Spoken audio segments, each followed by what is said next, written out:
You're strong. I know.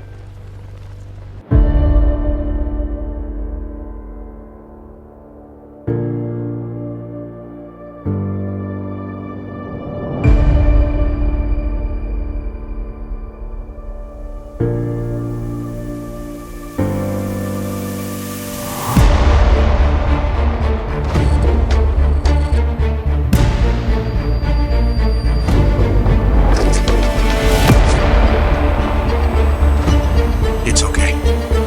I've got you now. Just like in the movies. Welcome to SuperWonder Legacy. I'm Jared. I'm here with Brit. What's up, Brit? Hello, hello. And today, well, first, before we get to the content of this week, so I want to, furthermore, since last week, it's kind of funny, when Brit and I recorded last week's episode, I had not reached a K. I did the day we uploaded it, and I never got a chance to thank the SuperWonder community personally. So I just want to reach out and say thank you so much for the love and support you have given this show. It means a lot to Brit and I. Brit, thanks for co-hosting this with me. It's incredible to see where the show has grown. Yes, as you said, thank you to everyone who listens and, comments, and thank you for, having me on the show. Here we go with the emotion again of last episode. It's just been an emotional roller coaster. Yeah. So today we are talking about Wonder Woman League of One.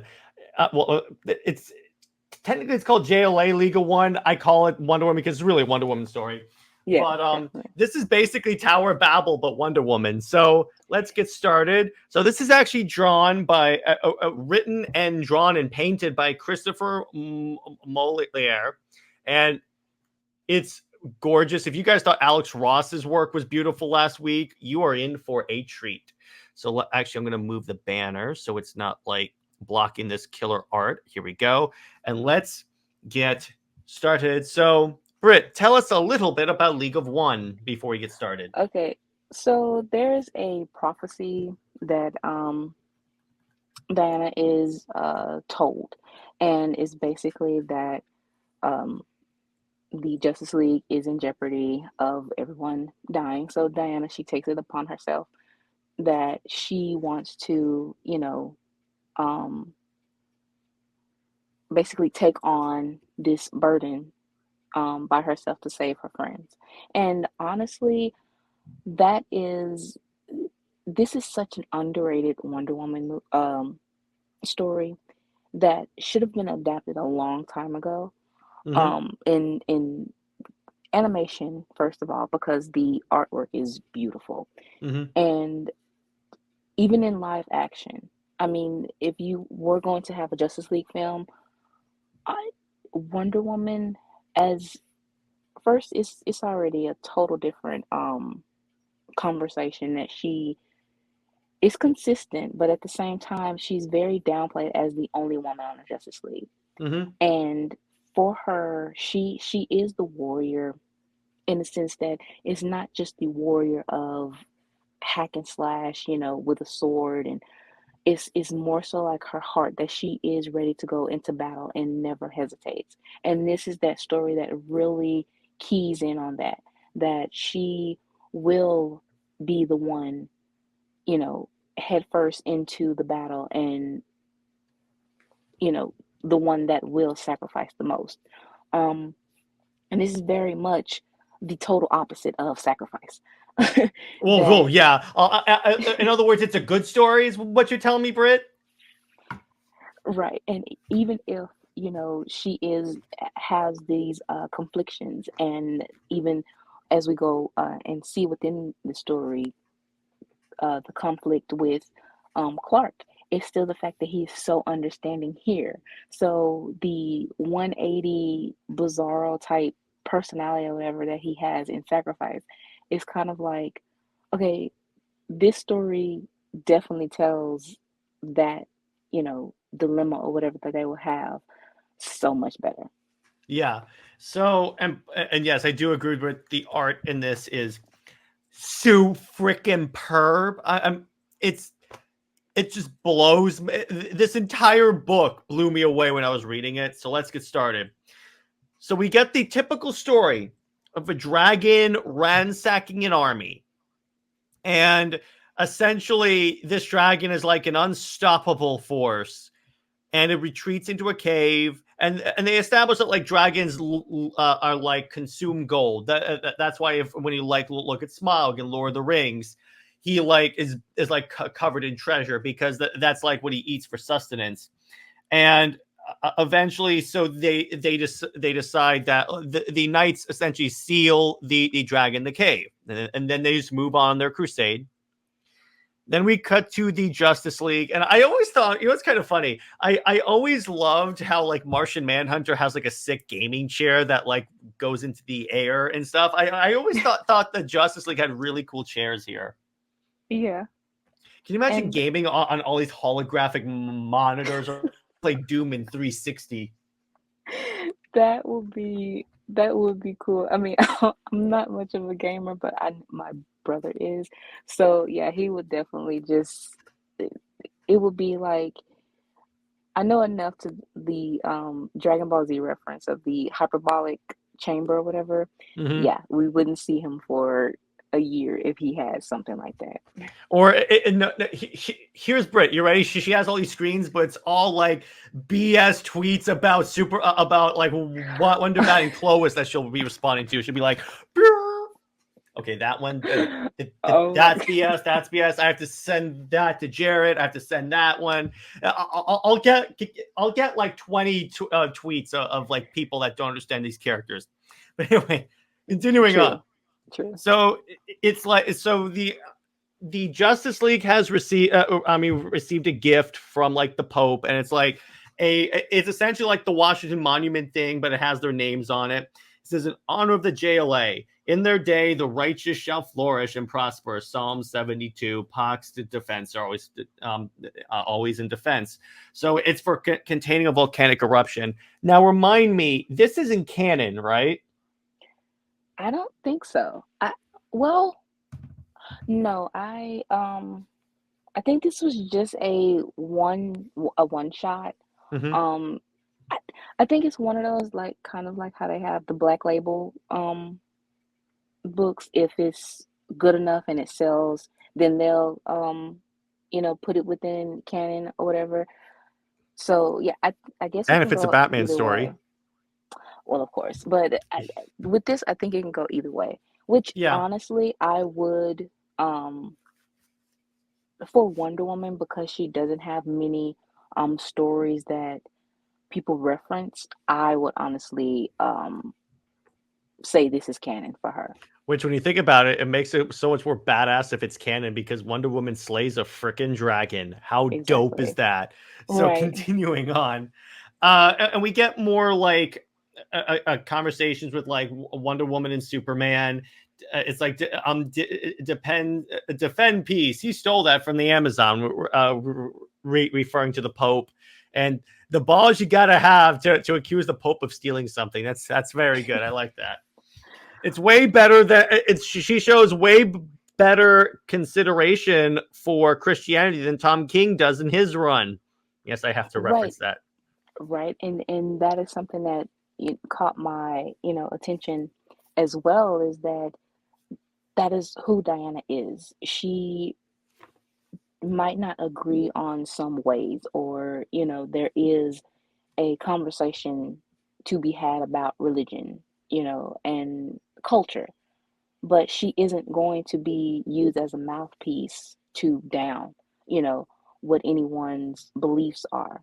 And also just if it's a problem, of course, that is the character that she is she's going to voice it.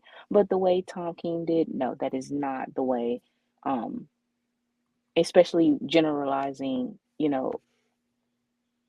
a belief. She is not going to be the character for that. Exactly, Tom King.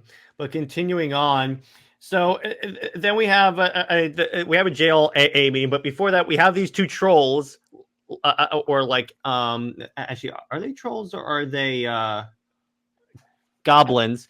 they're talking about stuff they stole from people, and it's like car keys and stuff. But they're like, "What do we need car keys for? We don't have cars." Which I love the conversation between these two. This is really fun. I like this. See, this is the other thing that I really like about this book specifically. It blends two mythologies very well because it's sword and sorcery knights and like superheroes. Because again, I've long said that like comic books are like the modern mythology in the same way that like in like ancient Greece they heard stories about Zeus, Apollo, and like Artemis. Now we're hearing stories about Superman, Batman, and Wonder Woman. So it's kind of, so I like it when they merge together and like mix very well. Exactly, and that is for the longest time they were, you know, presented as that. You even had it in, I believe it was a Wizard magazine where Clark is compared to be Zeus. He's not Zeus, but No, it's no, no, the no. fact that, In terms of character, no. yeah, but it's the fact that he is the king or the father of the superheroes. Yeah. Um, a it was an exposition of Superman and Wonder Woman called Man of Steel and or Men of Steel and Women of Wonder, and it said that Superman and Wonder Woman represent the American ideals the way that they're supposed to be represented, Yeah, but that's true. also they are the modern, you know, myths of being the mother and father of the superhero genre. So so yeah, going back to the Wizard magazine, you have Clark is Zeus in the sense of he is the leader. You have Diana as Hera, even though she would Which have a is very ironic considering. right. Then you had Batman as Hades, and the list goes on.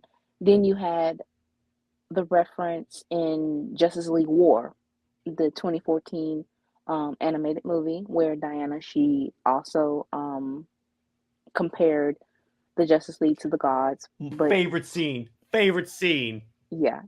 Um, and I think it was one more, but yeah, they have been compared, and it is true. I mean, Um, wait, JL12. We're not like the gods, but we're not like them either. yes. So there is of course, there's story potential of this, and especially with Diana too, is that you can have e- don't just reference it, actually show it. And you had this idea as well of having a story where it's the Greek gods versus the Justice League and show the differences that they have. And no, they don't have too many similarities, only in the superficial sense of their role or their position or maybe their powers. But other than that, you are really just, you know, exploring that difference in how they old myth and new myth, and that will be a really good story to tell. Yeah, exactly. And that's why I gravitated more toward DC than Marvel because growing up, I have always been a big like Greek myth like nerd. That was kind of my thing. In addition to military history, but so when I look at DC, I mean the Justice League are the gods, and then they're on an orbital space station that might as well be called Olympus. So I'm like, the DC makes it very obvious where they Right. fall onto this. So then the goblins retreat to their cave, and then we see like the big door that leads to the dragon. Because the way it works is that the goblins go out and they bring like a treasure to the dragon. But I want to hammer on this image because I like the sense of scale in this image because you can tell that dragon is massive in that. Yes. And the shadows, but Mhm. the painting, like just the little bitty details within the it if he did, you know, some penciling or whatever before painting over it, but it's just those like the floor. And yeah, it, the, it the the the little panels. That's why Alex Ross said that he paints it, because he said you just get more detail if you paint it. and it's so pretty. I mean, this digitally, it is, especially with seeing it on a big screen, it stands out. Mhm. But I really want to get my hands on a physical copy. Yeah, me too. I'm probably gonna end up ordering it this month because, by the way, this is my first time reading this story. I knew roughly what happened, but Really? I had never read it. I never got a chance to. And immediately when I read this, I'm like, well, as a Wonder Woman fan and as a Justice League fan and as a Super Wonder fan, I gotta have this. So there you go. Yes. Didn't I think so? Didn't you do a story based on this? I think. Not Someone yet. did. Someone did, because I actually, it's just someone did that was like what happened immediately after this. It was called League of Two, I think. Oh, that's interesting. I did have an idea for this story, Mhm. actually. So, you never know. I might go ahead and kickstart it off. We never know. Well, the universe it just like exploded. So there you go. So continuing on, and then we get Wonder Woman, and again, I love this freaking image of her praying with the lasso of truth. The way like the shadow of the leaves are on her, the way the wind, the way the lighting, everything here. Because here's the thing: you could take any of these images and just put them in an art museum, and you're good to go. Yes. And it really shows how she is the goddess of peace. And Mhm. she really takes her, that calming and being, just so ingrained within her home and nature.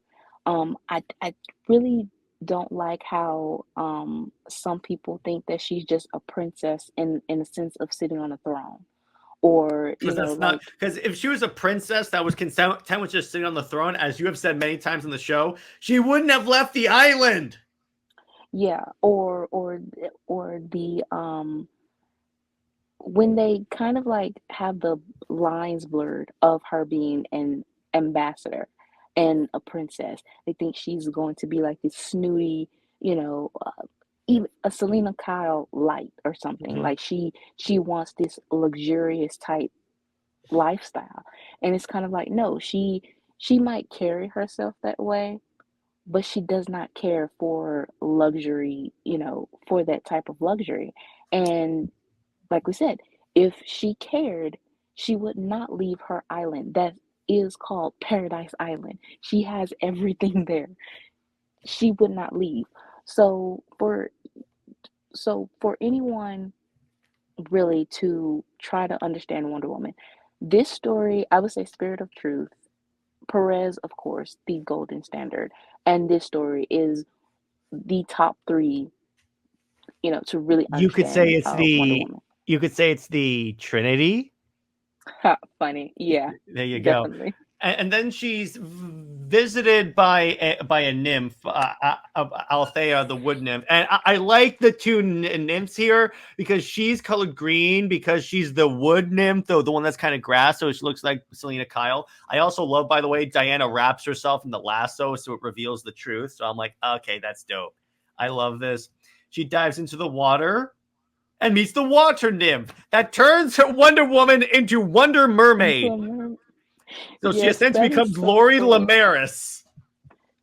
Ha, that's funny. So now it's kind of like Clark, he has, you dated a mermaid and then you date, He has Wonder a Woman who type. can, she could turn into a mermaid if you want her to. That's so good. He has a type. But so I like how much more playful the water nymph is. And again, I like the coloring on this because the wood nymph is green, the water nymph is blue.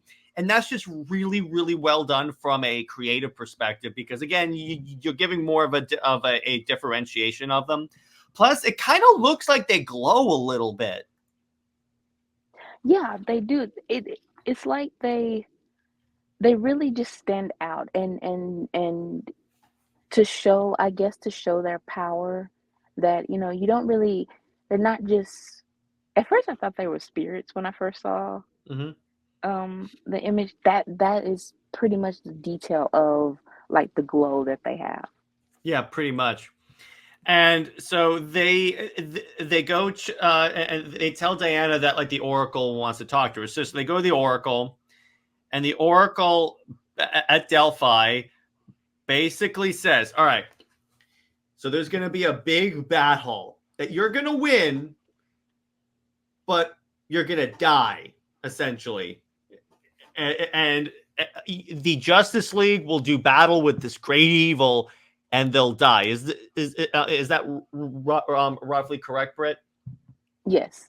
Yeah. So this is where Wonder Woman kind of comes up with this idea. So essentially, so um, so Diana is confused about this because and obviously she doesn't want her friends to die, and she's like wondering what is going on with this. So and then we see more of this crowd shot, by the way, of the goblins. And again, I love this. I love the motion and crowd shot of this. Everything looks really cool. You can get a sense of scale and flow. And then so the Ring and Rich is there. And then during a JLA meeting, the league is talking about all their different responsibilities, all the different crises that they're watching. One is a tanker that has one aground. Another one is like in the Amazon rivers being choked by poison ivy. So they essentially decide, okay, so let's split up and then go deal with this on our own thing. But Diana is very distracted because obviously these are her friends. She doesn't want them to die. So she hatches a plan. And here's the thing about this story. This shows how intelligent Diana is and how observant, because here's the thing. Yeah, she's going to fight the league, and she kind of has like her own contingency plans. And this shows that to be a warrior, you have to be observant. And based on the fact that she has lived and worked with these people ever since she showed up on in Man's World, you can tell that in the back of her mind, she has thought that this might be a possibility. Yeah, and it makes much more sense than Batman having contingency plans because he is so paranoid, Mm-hmm. and he basically is like his contingency plans aren't just to weaken you, but it's a possibility that you can die.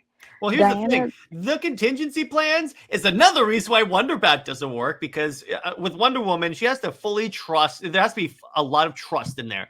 If Batman has contingency plans in the off chance you go evil, he knows there's a chance you could go evil. Ergo, he doesn't completely trust you. trust you. Exactly. That is one of the things that purposely goes over, the heads of the Wonder Bat, fans. And it's kind of like they don't have trust. And that is the one thing that Diana, like her whole thing is trust. And And yeah, truth. they try to, and yeah. And it's the fact of, I think the problem comes from the whole Trinity, concept. But where it was rooted from, which is Kingdom Come, it's basically that first Clark is in the middle. Mm-hmm. And it's like he has Diana on one side and Bruce on the other. You have the world's finest and you have the power couple. But Diana and Bruce, like, they don't have that type of closeness. When they've tried, it's very awkward, it's very Forced. forced. It doesn't really seem very organic. Like they And don't have notice any type of when they've tried to like show how close Diana and Bruce are, they've ripped off SuperWonder stories. exactly, and it doesn't have a foundation.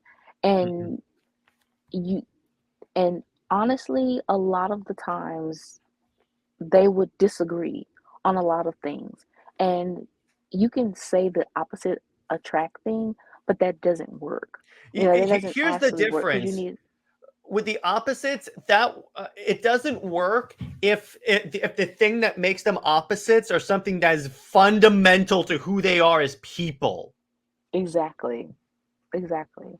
And that's the thing because you have to.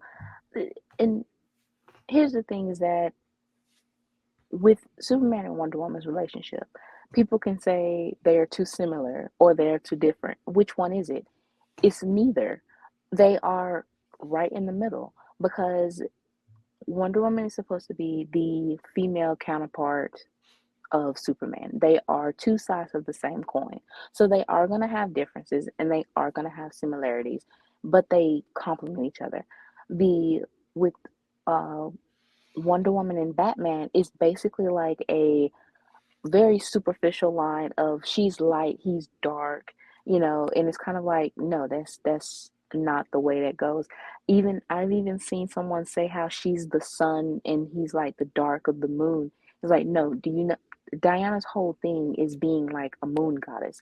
She is the moon. Her name represents the moon. So even that doesn't work. Um and Clark is the sun. Mhm. So yeah. um then you have just that whole, he's the billionaire playboy and she's the princess. Again, Diana isn't Selena, so She she could does care not less care. about money. At this point, can we just ignore the whole he's rich, she's a princess, so they have to? It's essentially the same like outdated idea that like, oh, the princess has to be with a prince. At this point, we're not dealing with feudal Europe. Point. Just throw that away. Yeah, we're Diana is, just because her title is of a princess, that doesn't mean anything.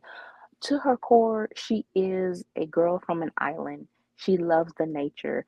That is why she is so, gravitates to Clark, because as a, farm boy, he is, surrounded by nature that she loves. If the Kent farm has animals and stuff like that, just that whole agriculture type thing, she gravitates to that. Um, so yeah, so with this story, that essentially shows you the differences of how they are not like, if you try to have this argument about um Wonder Woman and Batman, yeah, this story shows it, especially when it gives the perspective of Wonder Woman, Mhm. how like Batman's reaction to her and just the contingency plans, all of that is it's faulty. Yeah. So continuing on, so the leagues separates, and then then we happen to here's the other thing. So part part of the idea is that they also get reports that like lots of gold is being stolen, and Diana is like, oh, wait a second. That's the prophecy. Oh no, that's the threat. And then Batman's like, that mean anything to you? And then she goes, no, I can't. And that's the first time Wonder Woman has probably told a lie, which that's very significant for her. But I love how I realized this when I was reading it. I was like, I'm not used to Aquaman having the metal arm, and I'm like, oh yeah, this was that era. I love this Aquaman. I believe that is why it feels like, whether it's in canon or not, because Mhm. the designs are from that era. Which, Well, like I said, then again, Brit, everything's canon according to DC. So, yeah, which isn't that stupid? Continuing it on, is. again, a giant ass shot of the dragon. Which every time we see the dragon, it's so dope. So you decide, okay, so now we're gonna awaken the dragon to like have it lay claim. So you just start banging pots and pans on the ground. And you can imagine all the reverb. That's got to be louder than like a daycare center at that point. I think And tell me I'm wrong, Britt. And then the dragon wakes you're up. not. Yeah, exactly. The dragon is basically me at a daycare. I'm when the kids are loud. So the dragon starts and actually like mutates a few of these like goblins and then eats them. And then here's the thing about Batman. Even Batman is very paranoid. He takes a lock of Wonder Woman's hair and puts it in a bag. And I'm like, what are you doing, Bruce? That's kind of icky. He's grabbing it for his Wonder Woman shrine in the Batcave. What you really don't know is that Batman has another code name. It's called Batstalker. Yeah. You could say Wonder Woman can't escape stalkers. First you, Trevor, and now Batman. And it is creepy. I mean, Batman he's it's the paranoia, and it's really kind of weird. It becomes weird. So I like how this is written, because the League leaves and then Wonder Woman just immediately snaps into action. Like immediately, as soon as they're gone away, she goes, "Forgive me, John. Show me your true form." She wraps him in the lasso and like it takes him out, because essentially Diana hopes to win herself the precious seconds she needs to send him someplace from which there can be no escape. So essentially, he puts him in a pod in the center of the sun. Because remember, Martians are either weak to fire, or the sun, or fire is deadly to them. And she just put him in the middle of the sun. He's in a pod. He's fine. But again, it's like I like how fast Wonder Woman works. And again, this is why most of the time when it comes to like who would win, Wonder Woman or blank, most of the time I say Wonder Woman. Kratos, there's a little bit of wiggle room there because he has a God Slayer. So you know what? I can kind of see Kratos beating Wonder Woman. But for this, I'm like, no, she eats it. So Lantern comes back to Earth from Mars, and I like he builds a little rocket out to move this asteroid. By the way, again, this is also during the era where Hal Jordan is dead after being a supervillain, and then Kyle Rayner became the only Green Lantern in the galaxy. Because in Emerald Twilight, which happened at the end of Death of Superman, Hal Jordan wiped out the Green Lantern Corps. They later came back, but it's comics, so what do you expect at that point? But so he came back. So then I like Diana. She shows up and she essentially grabs Kyle's ring and and knocks him out. And I like how she knocks him out. She headbutts him to the point where there is a star-shaped indentation in his mask. By the way, if she takes his ring off, here's the one ding I have. His suit's supposed to vanish. I think that, well, the fact that he wanted her to like headbutt him, and how, the stars right there. So you had to kind of like put that out of your mind that the suit would, vanish, even though she took the ring. Yeah, I'll take it. But again, the terrific detail of the indentation. I literally just noticed that right the second that there's an indentation in his head. And I'm like, that. I love it when artists put the work in to like show all these tiny details, because then it makes the story more fun and immersive. Right. So Wonder Woman goes and helps Arthur, and I love the way teleportation is shown in this, because we talked a lot about the invisible jet, but I like how like it's like a blue hue around Wonder Woman, like she's an angel like teleporting in. I really like how they do that. So I like how Wonder Woman dislodges the tanker. She just goes underwater, lifts it up, and just tosses it. She's like, "I'm done. I got to speed this up. The dragon's coming." And then I like how like Aquaman's like, "Well done, Wonder Woman." She keeps coming, and then Aquaman's like, "Diana, you might want to stop." And then she just grabs him and then tosses him into the ocean. And the water nymph essentially makes a whirlpool that he's going to be caught in. It's like all these plans, and it's kind of funny. These are more believable as non-lethal plans than what Batman was doing. Because part of Batman's contingency plans is put like magnesium on Martian Manhunter's skin that would perpetually make him burst into flames. That's going to kill him. Exactly. That's what I'm saying, is that Batman's plans are to kill everyone, basically. It's not even to, I think it was Justice League Doom, that animated movie, where Wonder Woman's plan was to basically, she's fighting Cheetah, and it is she fights until her heart gives out. I That mean, was the like, same as the comic. In the comic, it wasn't a poison. It was like a nano device that like it gets embedded in her ear. but it's still okay. Well, but it's still the fact that you have her fighting until her heart gives out. I mean, it's not even trying to like have her, even though the wrapping her in the lasso is that was of his time, Marston's, Yeah. his Well, thing. yeah, his proclivities.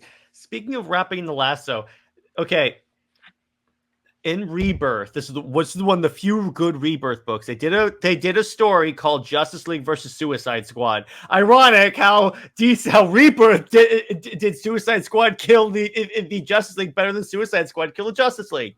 But anyway, the League is captured, and the way they get Wonder Woman is they wrap her in the lasso of truth. Yeah, something like that. That makes more sense than, oh, let her fight until her heart gives out. That seems very cruel. How about Flash in Tower of Babel? They make him have perpetual seizures. That's gonna kill him eventually. And right, Batman's plans aren't just to like um stop the Justice League. Is really to stop them. I mean, to kill them. Yeah, That is it's just like Brit. so. Let me give you a hypothetical. Say we were dating, and then I said, "By the way, Brit, I have a contingency plan to kill you if it ever comes down to it." That's not I gonna mean, work. no, that is basically like some weird like element Lifetime movie. One of Can those you imagine Wonder about the Lifetime movie like that is kind of like, directed by okay, so Bruce Timm? this is definitely premeditated. Like this is this is some premeditated psycho snapped Lifetime stuff. You know, I'm like, it's like why can't Batman be happy? because why can't Batman be happy? Because he has a premeditated murder. He wrote it down, like specifically what he wants to do. He has He premeditated murder plans for every one of his best friends. And how is that a friend? Okay, if you are to be my friend, like, I don't think that I could trust you to know that at any time you want to murder me. Like, And by the way, Wonder Woman doesn't trust Batman anymore because of Tower of Babel. So it's not like she trusts him, but he doesn't trust her. No, it's a mutual distrust. That's not gonna work, guys. Because so even how Diana does that said even, you kept that from. It would be one thing if you told us I have these plans in the unlikely event that something happens, but you didn't tell us. so exactly how is that in order translate to a romantic thing? I never that what's kind of funny, Britt. When I first started doing content, that was the part of Wonderbat that stuck with me for so long because I was like, wait a second, because at the time I hadn't read Tower of Babel, but I watched the Doom movie and I assumed that that's the way the story went, which more or less it did. The point is, I'm like, a relationship doesn't work if you have plans to kill the other person. If anything, that's Yeah, spousal abuse. it very much is psychological, anything like that. I mean, there can be like a enemies to lovers type thing, but this goes beyond that. No, And no. and honestly, that is why I really don't like that trope either, because it's like you didn't like this person for some reason. You were mean, you were hateful, you did things out of spite. I don't see how can you turn it into a loving and trust. When you're developing a relationship, that is the first thing you do is you develop trust. And it should never be any type of hate or jealousy or anything like that within a relationship, whether it is romantic or platonic. So, it, yeah, that whole thing just doesn't make sense to me. Exactly, particularly with someone where trust is their whole thing. So, but anyway, Right. I don't want to turn into an answer. One about that. We're supposed to be talking about this. So, she throws Aquaman into a whirlpool. Then we get this dope image again of like the goblins going through going through Aldorf, Switzerland, and like lighting it up. The dragon destroying the city. And again, this reminds me of the like opening like 10 minutes of The Hobbit where Smaug shows up and like levels that entire town. And again, a lot of these books are just Brit and I marveling at the art. Everything looks so epic. It looks like a Lord of the Rings story. And that's what's really cool about this. And the image of the Flash, the way he runs, the way like the lightning bolt on his belt kind of comes undone and kind of trails him like a lightning bolt. The way like his phasing, wait, hang on, I did this. The way the phasing works in this panel, everything here is drawn to absolute perfection. Yes. But the thing is, DC had so long. I mean, for years, they had a budget, and you continue to do the same stories. I mean, they did Death of Superman twice, and it was unnecessary. Both times failed, by the way. Pretty much, yeah. And then you have, ironically, the most success they ever had with Death of Superman was Batman versus Superman, directed by Zack Snyder. Well, yeah. Funny how that works, right? Right. And then you have plenty of Batman movies. Yeah. Too many, you could say. Right. So, and the thing is with Wonder Woman, and there is the controversy with that was her 2009 movie. It grossed, I think, 7 million or 9 million, something like that. But apparently it wasn't still enough to warrant a sequel. And it's kind of like, okay, but the movies that they have now, and they continue to lower the bar. The movies that they have now can only go up to like 5 million. I believe Sam said that the budget is 2 million. It's ridiculously low. Yeah. Now imagine, Brit, they passed up a fantastic opportunity when they had and Warner Bros. Was pitched a Batman Beyond movie, animated movie by the guys that did Spider-Verse. Right. You can't tell me that would not be massively successful. First you have the Batman thing, then you have Spider-Verse. Yes, you not only that, but they also had Keaton's that too. Batman Beyond as well. You had all of these things that you kept going away. You had Zack Snyder. You were gonna have Superman versus Darkseid, a fight that happens all the time in the comics, and you wouldn't do it. But it's Warner Brothers really annoys me. Right. So all of these stories that you have, and this is the third episode that we have of us marveling at art. And yeah, they had the budget, in the early 2010s, sort of, when or even if you had adapted Wonder Woman Bloodlines, I mean, that was basically like a stuff, every Wonder Woman villain, stuff these storylines, twist, Perez origin. Make Steve Trevor more important than he actually is. Right. Things like that.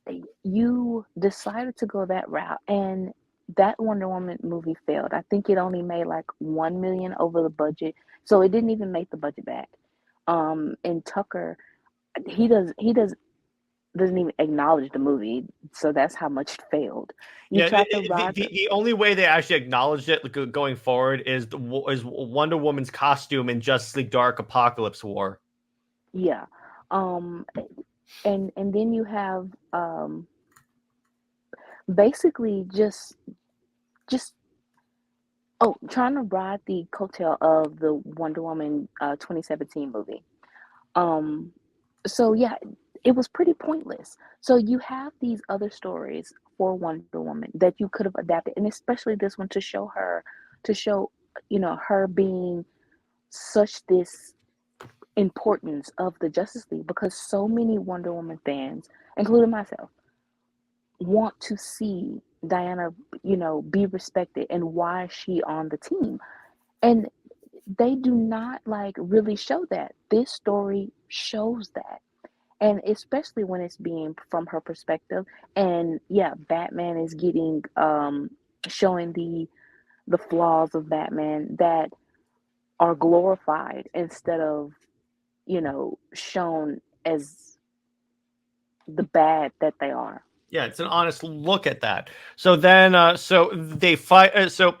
Batman and Flash subdue Poison Ivy, and then Flash and Batman are talking about how weird Diana's acting, and they're like trying to like resolve the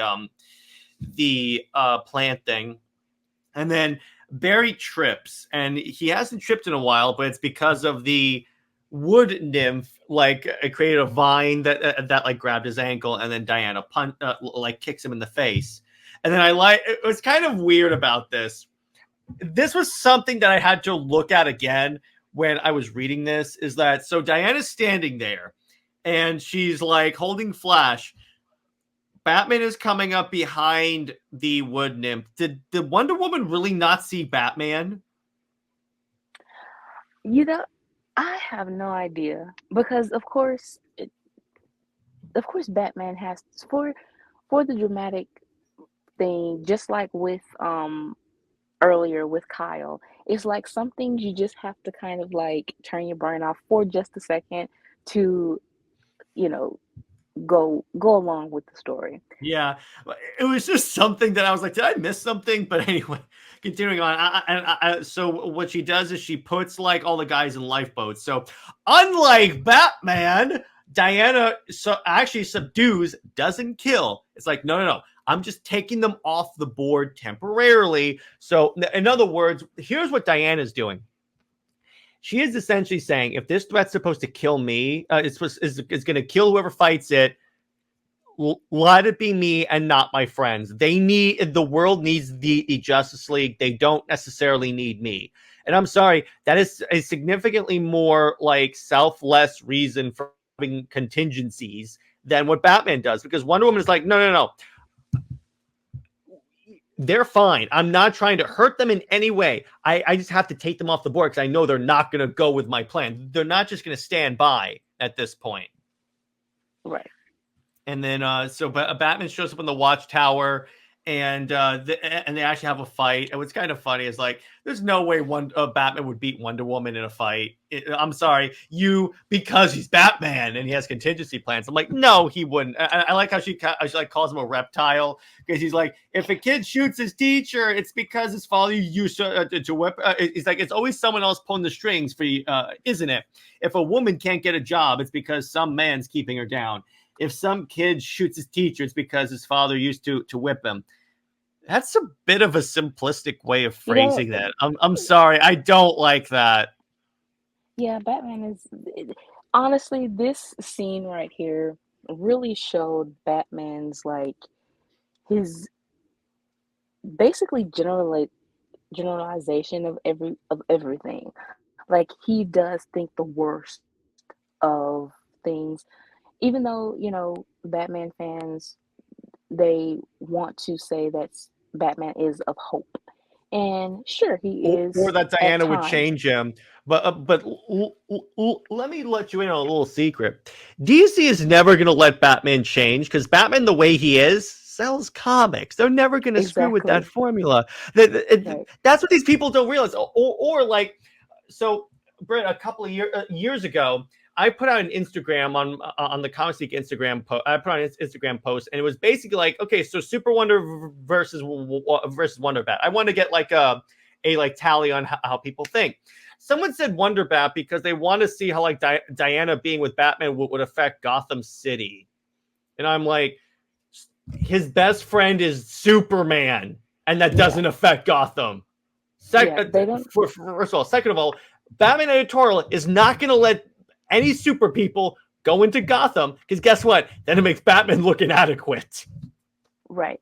I mean, that is basically why Nightwing isn't with Starfire anymore. Mm-hmm. It was basically because they felt that like no, the Bat family has to be, together. They can't be with any supers at all. Mhm. So yeah, I mean, honestly, that would be unfair to Nightwing and Starfire fans, because if you try to have, you know, any other super within Gotham, then why not have Starfire? And knowing that relationship is very popular. I mean, it was. It is. But So, here's the other thing. And then Tom King creates Gotham and Gotham Girl, who are literally Superman powered. and where are they now? I mean, they kind of like, as soon as Gotham is dead, I think, but Gotham Girl just vanished. That's why I don't think Trinity is going to be around that long, because the way it normally works, that when Tom King creates a character, he's only used when Tom King is on the book. right, and yeah, she was Gotham Girl, and but I mean that really just really didn't make sense. Mhm. Because if you had, superheroes with superpowers within Gotham, it would be cleaned up or whatever. But that is not what Gotham is. Um, and with Trinity, yeah, she was already not uh a Wonder Woman idea in the first place.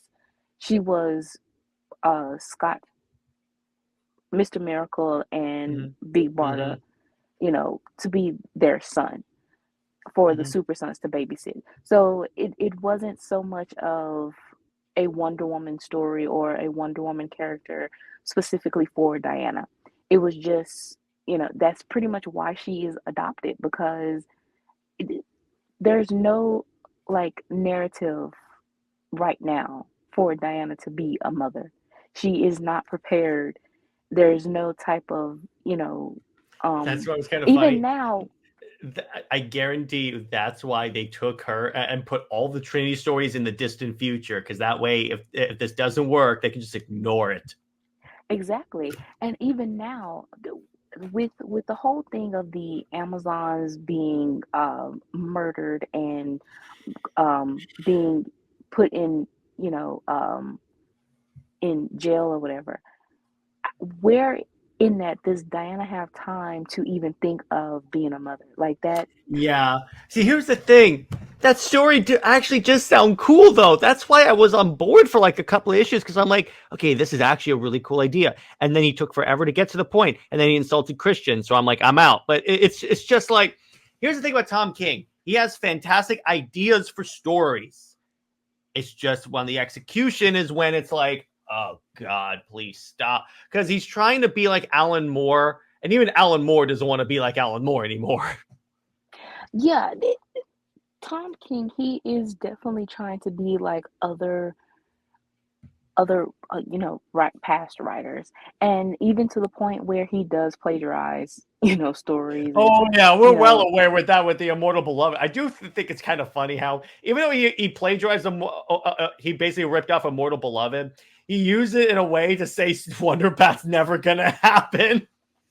that, and I believe he ripped off another story um recently. Oh So yeah, God. even I mean, even with the, well, yeah, he did with the Superman and Wonder Woman, um well, Wonder Woman 7, for the Batman who has everything, which is weird because that, no, that doesn't go with that. Then you had the Trinity with the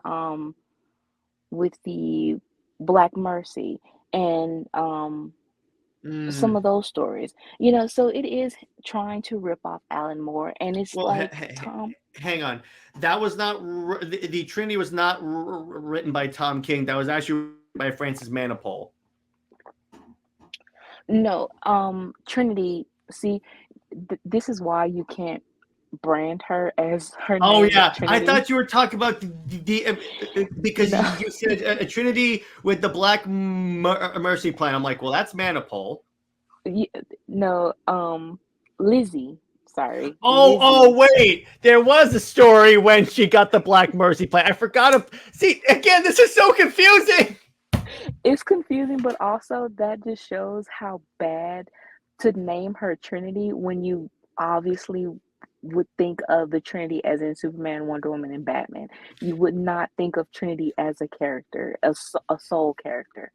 What you could have done is like done it as like a future story. Like Wonder Woman has a daughter and it's a Wonder Girl. So you could show that like Donna, Cassie, and Yara like when did their own thing, became their own characters, and then the next Wonder Girl is Wonder Woman's daughter. But no, but anyway, back to this.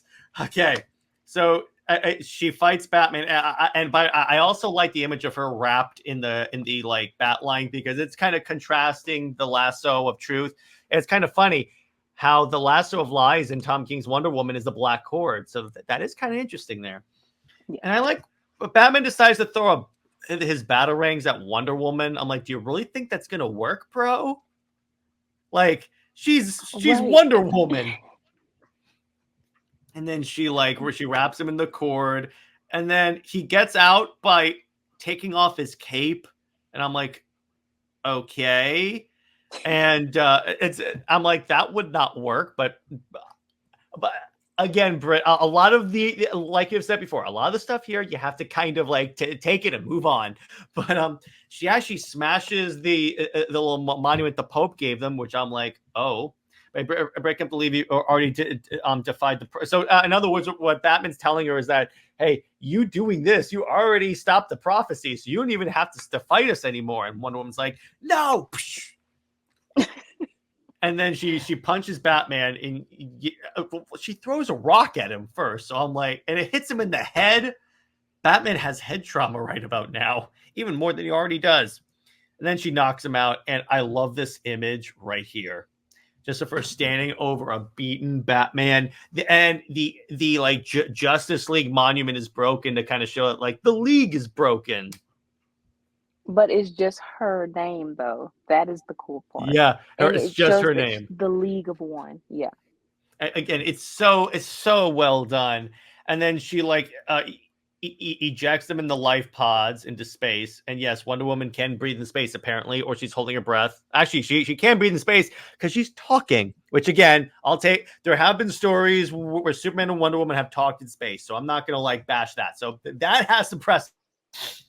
And honestly, I do. Yeah, go ahead. Honestly, I do like that Diana can breathe and fly in space. It just seems. I mean, she is. Whether you like the Zeus origin or powered by the gods, either way, she is powered by the gods. So she should have that ability to be able to fly and to talk and breathe in space. I just don't understand why, if she is supposed to be, well, she is supposed to be on equal level of Superman. So whatever power level he is on, she is supposed to be on the same exact power level. So if he is able to breathe in space, she should be able to as well. Exactly. Yeah, and again, that's why I'm fine with it, because there have been precedents for it. Plus, it's believable because again, he's an alien and she's a goddess for the most part. So I'm like, okay, I can buy that. Batman falling from the moon into Earth's atmosphere like he did in Chip Zdarsky's Batman run. I'm like, that just took the because he's Batman to a whole new level. That actually happened in the Batman run, Brit.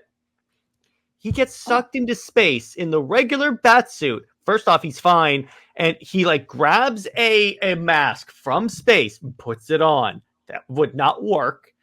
Then he literally, without any protection, falls through the atmosphere, lands in the Fortress of Solitude in the snow, because that's supposed to like cool him off, and then gets up and just no broken bones. He's not mush. He's fine. Yeah, I'm like, when I read that, I'm like, I was laughing, but you know what? It's kind of funny. I'm like, okay, you know what? It's con. I can, and you know what? It's fun comics, so I'm fine with that. See, that I'm fine with because the whole run is fun. So let me put it this way: if the story's fun, but a few wait a second moments. that is where Bat God comes into Yes, play, and exactly. it's just So too bad, much. God. But he's not even in a bat spacesuit. He's in the regular. So you're telling me the regular bat suit is built to survive space? Yeah, it yeah, again, with a lot of comics, I understand that it's fiction, but it's some things that even in fiction it goes way too overboard. And Particularly when they've established that Batman needs a bat suit. It's part of being consistent with your character's rules. But I'm fine with it because you know what? It's fun. See, if the story here's what DC doesn't understand. If the story itself is well written and fun, people will look past the stuff. But no, this is why I'm so critical of like Tomasi and King, because the stories are not fun. And they're vindictive, but they're not fun. But continuing on, then you see like the village people to, and this shows the desperation of they like tie up their women to poles and like leave them for the dragon. In other words, they're sacrificing the many for the few for the good of the many. And again, you wouldn't expect all these heavy topics in comic books, but geez, I freaking love it when it's done in this way. So then the trolls actually trolls. I keep calling them trolls. The goblins save them. Man, this is like a well, couple of I weeks mean, ago trolls and when you goblins. I don't. screwed. This is like a couple of weeks ago when you screwed me up and I kept saying Zod. Well, honestly, I mean, trolls and goblins. I You can't really tell the difference. I mean, they have pointy ears. They, the nose and all that kind of stuff. So either way you call them, it's the same difference to me. All right, fine. So the trolls escort the women away, and we see the dragon like destroying more of the town. And and Diana is standing on the hillside waiting for her good friend Clark. And I like how he's like it's like a missile down here as you see like the cloud trail. And then he shows up and he goes, "Oh hey Diana, what's up?" And the Wonder Woman literally goes, "Look over there." Superman goes, "What?" And then she just punches. I just love the way that was set up. She's like, "Look, Clark over there." What? Boom. I mean, that is very much a meme, but it just shows how trusting Clark is Yeah, he's like, for "Oh, it's Diana. okay." There's no. She kicks him, and then he just skids, and then he goes, "Okay, wait, is this some kind of test? Okay, if that's how you want to do it," and he just punches her, and then she skids again. Moyer does a fantastic job depicting gods fighting, and I like how Diana goes, "Okay, so Superman, here, you're not going to fight me. So the Justice League are floating in space. You have to go save them." He goes, essentially, he goes, "No, I did that. She did that whole thing to keep Clark away." Because when you think about it, you could say that like Clark is the most important thing in her life because she orchestrated this entire thing so Clark would live. Funny how that works out, huh? Right. And also she's buying time. She wants to fight him to buy time for the pod or whatever, um for him to, go out in space. And basically he needs to, because she knows how fast he is and he's going to get there fast. So she needs him to just be out of the way until she is able to, you know, defeat this dragon. Exactly. And so is she even tells Clark, "Look over there in that town. Tell me what's happening." She goes, "Everything's on fire." She goes, "Yeah, you have to go. I'm going to go fight this dragon." And I like how many times Clark pushes like, "I will stand with you." And he goes, if you stand with me, our friends are going to die. Go save them. I'll take care of the dragon." And then Wonder Woman falls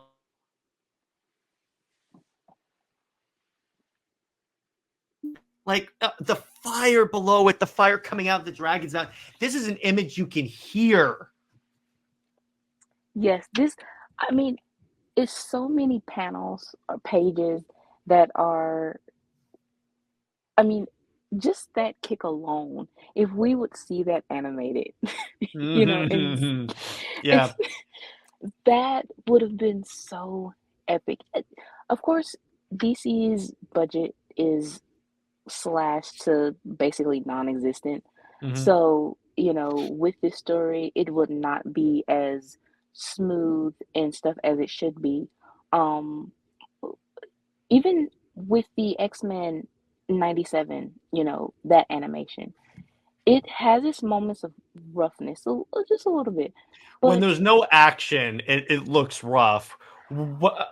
When characters are actually doing stuff, like, okay, I have to talk to you about this. That storm scene was freaking amazing and well animated. yes, the storm scene and Rogue's Oh, past scene, that that was like, why can't we have that for DC?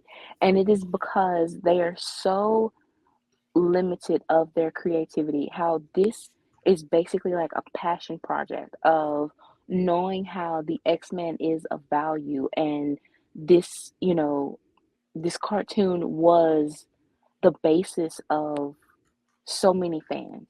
And they, like you've said, Marvel has its quirks and its flaws, and it's not as perfect. But there's a reason why Marvel continues to be number one.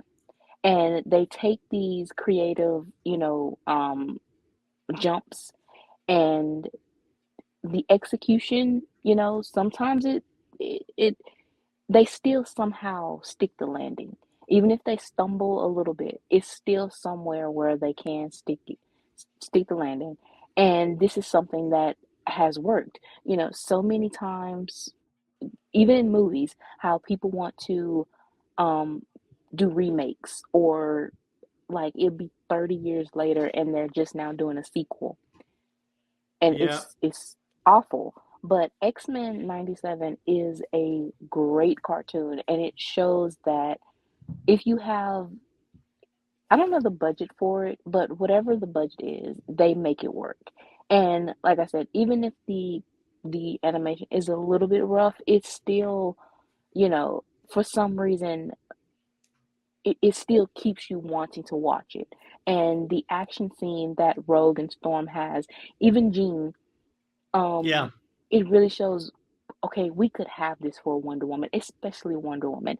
The yeah. lasso, um, animating this, you know, honestly, I think that the Tomorrowverse, uh, that They could animation have with this, as a matter of fact. can, yeah, the animation of Tomorrowverse can kind of work with this. And if they were to been able to do, they wanted to do more JSA movies. So if they wanted to adapt, and basically be leading Wonder Woman, adapt this. Like, this Exactly. is the story. And by the way, Britt, I have two ideas, so I'll tell you that when we finish recording. Oh, goodness.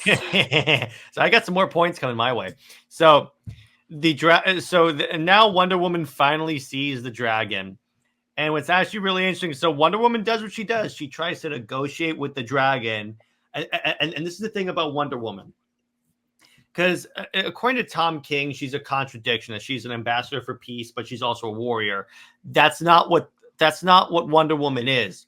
Wonder Woman is a person that will try peace first.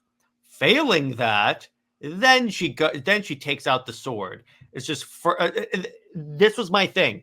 None of these characters have a no-kill rule. That's a lie. They have a no-murder rule. The difference is they're going to try everything beforehand to not resort to that level of violence. But they're not. But it's never out of the question. So anyone that tells you that has never read the comics. But anyway, my rant over. But anyway, I like this image of the dragon exhaling, and you see Wonder Woman's like hair getting blown back. Again, a lot of it is the killer art. So there you go. Right.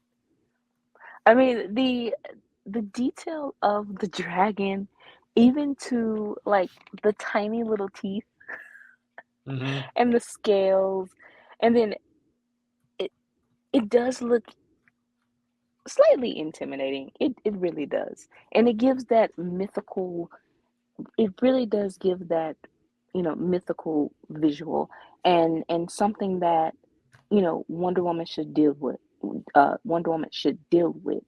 And I mean, I don't know. Like I said, the creativity that DC has now, and it has seemed to stumble. But for someone to come up with the idea Wonder Woman versus a dragon, it's Mhm. just like Wait, no, so wait, epic. wait. It's Wonder Woman versus the Justice League, and then versus the Dragon. Versus a dragon. That is epic. I mean, wow. It really is. So then again, Wonder Woman tries to like talk the dragon down. It's kind of funny. The sea nymph is like, "Oh, this isn't good. She shouldn't be talking this much. They should be fighting." And then it's like, yeah, that old dragon is pure poison. If only Diana hadn't revealed her name. And then you can see the dragon as it's talking. The dragon actually has an emotional response to Diana at one point as she cries. And so Diana goes after the dragon. She fights it like this, and she like punches it. You can see the way its head whipped backwards. I have to be careful when I whip my head because always my headphones will fall off. But that just look at that. Again, all of these images Is, I would hang on my wall right now. yes, that is a beautiful image. I mean, the painting, the fact that he was able to do this story and paint, and just the standout of her uniform, the gold, and the again, just the detail of the sky and the scales of the dragon. It is, I mean, honestly, this could have been the poster. I Mm-hmm. saw this is DC Universe Mm-hmm. or Yeah. the app. So this is the first time with seeing this image as a cover. So to Was have it? that as the Yeah. cover, It I actually believe so. was. It actually was. Yeah. So to have that as a cover, just think of like a Blu-ray, steel book. With Gal Gadot and Smaug on there. Yes. That would be amazing. So continuing on, Wonder Woman battles the dragon. She gets like launched into some rocks. She just gets right back up. I like how the goblins are on the dragon, like cheering the dragon on, like, yeah, boil her. It's just so good. Again, I just there are these small moments of comedy in this very serious book that is like handled so well. So Diana and the nymphs go into the dragon's den, and of course the nymphs go, "Ah, man, this place stinks. Like something died in here." And I'm like, should I tell them? And then they find the goblin Elman, the one who like freed all the women. And again, the nymphs call him Stinky. They go, "Let's get upwind." Because everything, I like how much more of like a comedic source the water nymph is than the earth nymph. I love that. And then they find the dragon's hold, because what they're trying to find is that if you so the way dragons are is that their hearts are stored at a separate location. The idea is that if you fight the dragon, you're not and like you like attack it. The only way to kill a dragon is to take out its heart, and if you don't take out its heart, you can't kill it. So Diane decides, I'm gonna go steal the dragon's heart and then force it to to stop its crusade. In other words, again, Diana is still trying her very best to not resort to lethal force. Again, this does not mean she's a contradiction. I know I keep repeating that, but it annoys the crap out of me, Brit. Like really It annoys does. me. It really does because I I think that again, lines are blurred and these characters are generalized, but they are very complex and they fall within a gray area that no one wants to explore. And even with Tom King, he wants to be or sound, so deep and in depth of character exploration and everything like that. But he's not. He's pretty much putting them in a small box and separating what makes them complex. With Diana, she is not a contradiction because she's the N Clark and every superhero is basically a social justice warrior in the right ways. Warrior isn't defined by just, you know, fighting with a sword. A warrior means, yes, to fight, but you're fighting for, you can even fight with your voice, fight with your actions of actually doing something. That is So what that she is means. the good kind of social justice warrior. Yes. So warrior in a sense is not just the using a sword or, punching. It's not that. It in that is what who she is.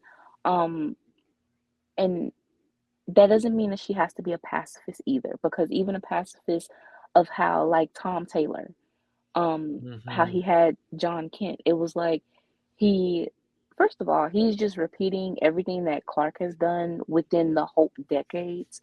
He's picking and choosing stuff that, like I said, Clark has done, and trying to make it seem like John is doing it first, which is awful. um Very much watering it down and trying to, you know um appease this generation.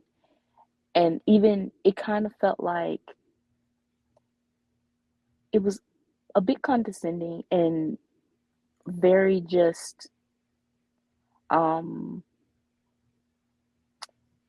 I would say, he didn't take it serious enough, kind of like the very first issue of that book, when he had like the school shooter, and he had the bullets have the phrase thoughts and prayers on it.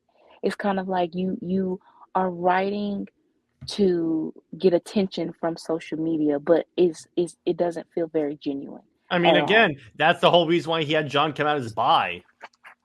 Yeah, and then you had John get arrested, but at the same time, Superman did that in Man of Steel. He Or got arrested. he protested climate change in a world where climate change could be fixed with a snap of the fingers.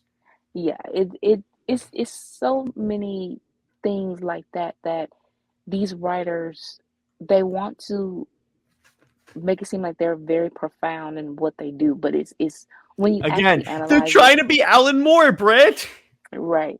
And one more thing about John, when he said that, he was arrested and was doing hard time, in a jail cell for You're like 45 Superman. minutes. Don't tell me about doing. You're supposedly a half Kryptonian. You could get out of there. But it's also like, if this Clark was, since everything is canon or whatever, and they want all the characters to be one and have experience, just of everything, then he would know that Clark experienced being tortured by the government. So you sitting in a jail cell for 45 minutes does not compare to Clark being tortured by the government, you know, with shock and stuff like that. And by the So way, that whole moment in Action Comics where Clark is captured made me appreciate Superman more, because here's the thing about that. Any other character, if they're tortured by humanity, they would give up on humanity or try and destroy them. Superman still goes back to saving people. I'm sorry. I, exactly. I don't accept any argument that New 52 Superman wasn't Superman. Sorry. But anyway, so back to this. I also love the image of like the dragon blasts her with fire and she's blocking it with her bracelets, and the way it's described, a white hot cataract of agony that thunders over and around her and into her through the haze of pain. Diana recognized the dragon's fire's terrible, insistent, hidden onslaught, like her own magic. It is questing after lies. It's just the way you can see the bracelets, they start burning white Glowing. hot. Yeah, and it's the fact that it shows her durability, that Mm-hmm. even if she is feeling the pain, it's like she still stands strong. Yeah, exactly. And then I like how how the goblins are like, ha ha ha ha, I bet she'll taste like roast chicken. It just walks out of the fire. Brit, you know what's kind of funny? We have two books in a row where Wonder Woman walks like a badass out of fire. Yes. It, Again, it's showing her durability. It's showing how she is that, you know, you want to say that Superman is powerful. Yeah, sure, whatever. But Wonder Woman, as a woman of female empowerment, and you don't have to jump the shark like they do with Lois or anything like that. She is the epitome of, of womanhood and why she is important to the Justice League. This story Exactly. really shows that. Yeah. And by the way, the other thing I noticed, look, you can see the lasso of truth in the fire right Yes, here. that is. Again, everything in this book is so well freaking done. The writing is good. The art is superb. And even the dragon's like, "You're not dead." And then again, she still goes for the peaceful resolution. You see the dragon's crying. And then at first the dragon's like, "Okay, you can take the heart and go away." Psych! You wretch presume to defile the heart of Dracul of Carfang, do you? Kill her. And then she like fights the goblin. She actually just flies away. And then again, I like this guy. So Wonder Woman's coming after the dragon. So the dragon goes, "Okay, goblin, come stand on my nose." "Okay, I'm a little afraid of falling here." "Worry not." And he just eats it, and then just like it turns the fire into like acid, and it actually transforms Diana into like some type of like a goblin oil. And then so the way Diana beats is she just like a cannon blasts through the dragon's heart, and the thing like explodes in gold. Just Yeah, look at that. that, I mean, to see that, Diana's transformation into, whatever. Is that a goblin, or she's kind of like, it looks like she has scales, so she's kind of like she's turning into a dragon herself in a sense, or I like, guess so. The Corvus Festus turning to fire in her hands, turning against her. The dragon screams. I'm trying to read this to kind of get an idea of what happened. I guess she kind of like turned into a goblin hybrid or something like that. either way, just to see that, I mean, to see it in motion would be so epic. Hmm. And then she falls into the ocean. And then who should show up to save her? Clark. And I love how he's trying to give her CPR. He's just punching her. He's like, "Wake up! Wake up! Wake up!" I It's mean, like this is how. Superboy Prime punching Jason Todd back to life. But the thing is, well, Jason Todd will be like pancake, Yeah, well, yeah, exactly. But I love Superman. He's like, "I do not accept this fate of yours. I won't live." Bah. I mean, he can actually like punch her full force to give CPR. Normally, people would be a little bit gentle, but no, he's just punching. That is that. It's not supposed to be funny, but that is kind of like very funny imagery right there. It's kind of humorous. And then you can see he's like, "Diana, please." And then she wakes up and she goes, "Oh, Cal, thank God. We did it. We're live." And then so Wonder Woman, it's kind of funny.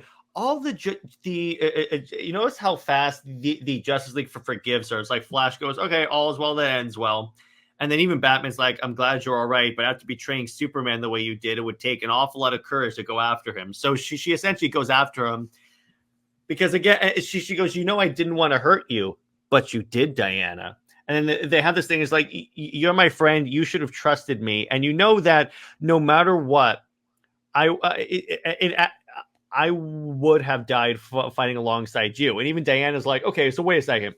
What would you have done if you were in my position?" And I like how at first Clark is like, "I would have died fighting by your side." And then I like how there's a pause, and Diana's like, "Tell the truth." And then Clark is like, "No, you're right. I would have done the same thing. But you broke my heart, Diana. Never force such a choice upon me again. Promise me." He goes, "The League is my family, Superman. I must do what I will to protect it. That's the only promise I can give. Take it or leave it." And then she kisses him on the cheek. And you notice he holds her hands on his chest. And then as the last image, he's still holding her hands. And it looks like they're getting married. Yeah, it does look like they're getting married and Batman's the ordained minister. You can imagine the garden nymph is the flower bearer. Yeah, that's exactly what it looked like.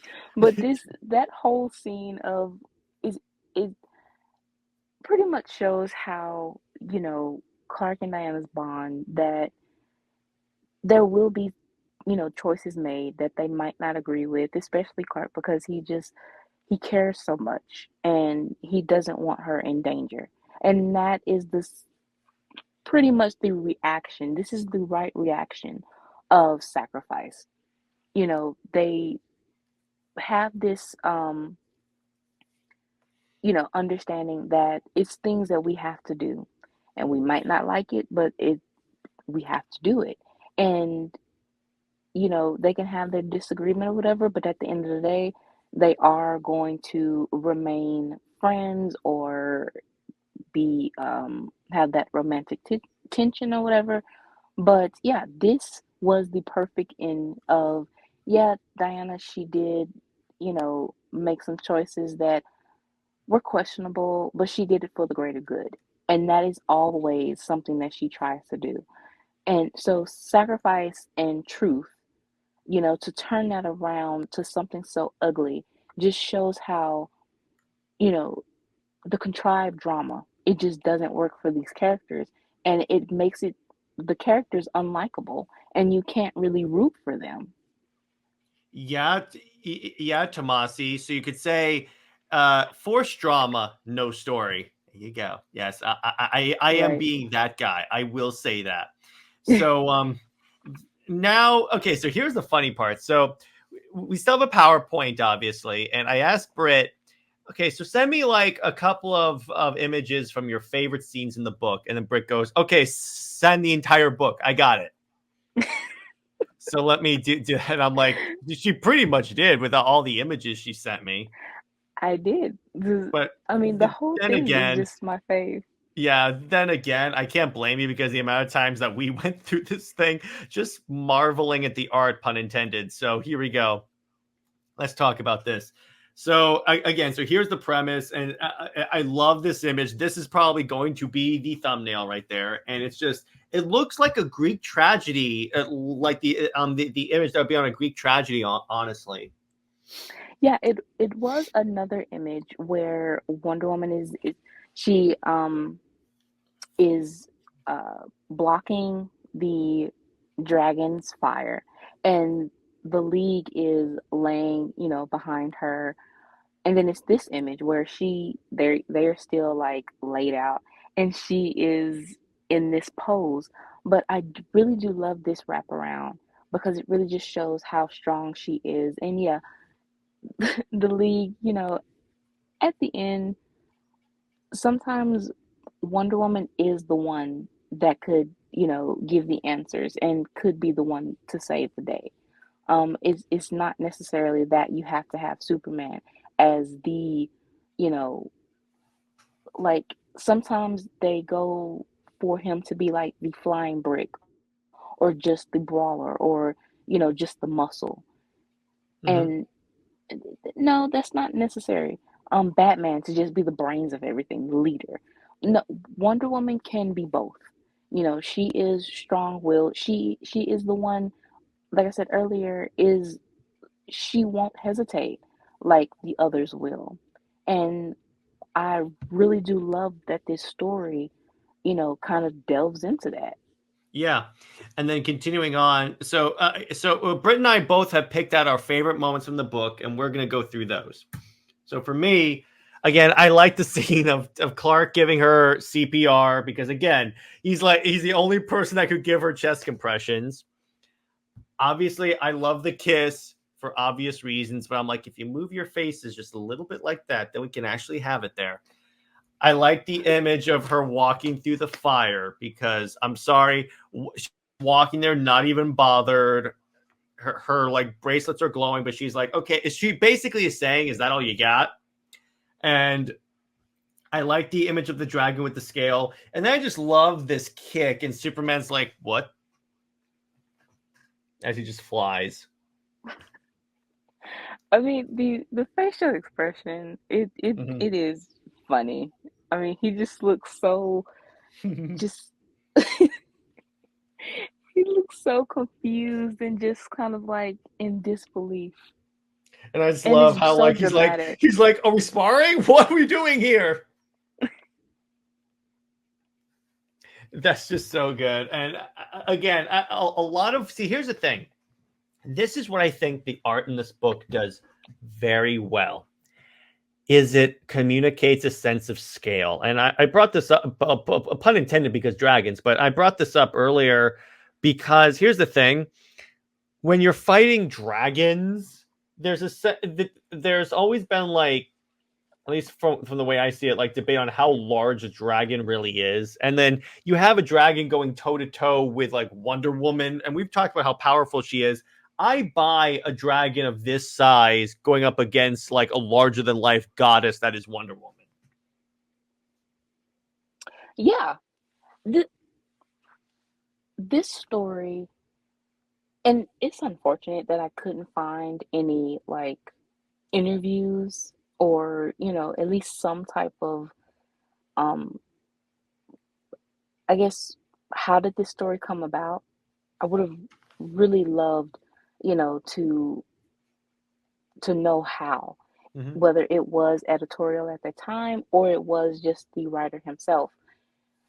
What, you know, to come up with a story that it does feel like the stakes are there, though. Mm-hmm. Modern stories, they are contrived. Even we're gonna, bring in even New 52 Wonder. I'll say New 52 Wonder Woman because with her book, Azzarello had her purposely isolated, where you really couldn't tell, where does her book truly fit within New 52. Mm-hmm. And it felt so like just within the parameter of London, and her world was just so off. You could honestly, you could think that her book was on in like an Elseworlds book, or it wasn't within the New 52 timeline. Mm-hmm. Tom King,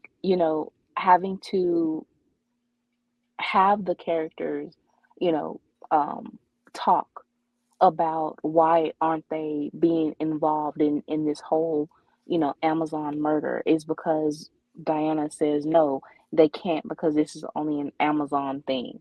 You know, that kind of thing is so contrived and it doesn't feel genuine. This gave you a genuine logical answer of why did Diana take this on alone? Well, You the know, other thing it does is that it gets to the point. Because here's the problem with Tom King, is that yes, there are stakes in that, and they could have been better established had he not like decompressed the story so it's like this big. Because here's the thing: there are stakes with like Amazon's being wiped out and Diana's name being dragged through the mud. Those are stakes. It's just you have to get to the point already. This gets to the point very quickly. And it's like, okay, so here's why she's doing it. Here's her doing it. Done. yeah, and yeah, within the confines of that, this was supposed to be a one shot. He does that. I mean, honestly, it feels like a longer story, Mm-hmm. and it's so entertaining instead of having an ongoing where you feel like you have to stretch out things and be a little decompressed because you feel like you have that much of issues or whatever, and that really just takes you out the story.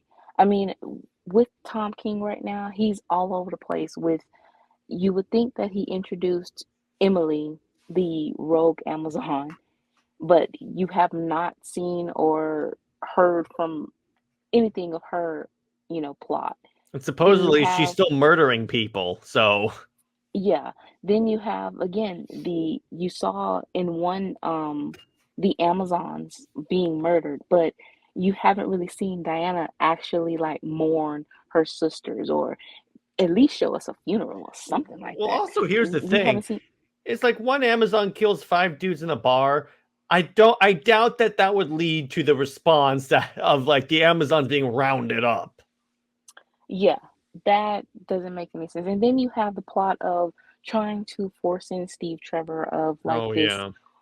this um romance or whatever, but at the same time you have him siding with who's murdering her sisters.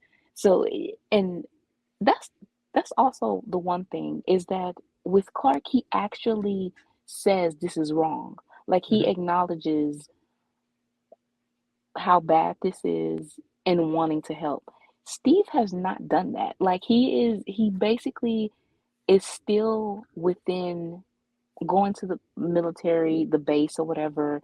He was still, you know, whether he was secretly rooting for Diana to defeat the army, but it's the fact that he still, you know, took orders Mhm. and was by, you know, Steele's side. That just seems so weird to me that you try to put this relationship as something so grand or something that should be, but yet the the way it presented is the total opposite. And again, Diana has not shown any type of remorse or true feeling about her sisters being murdered.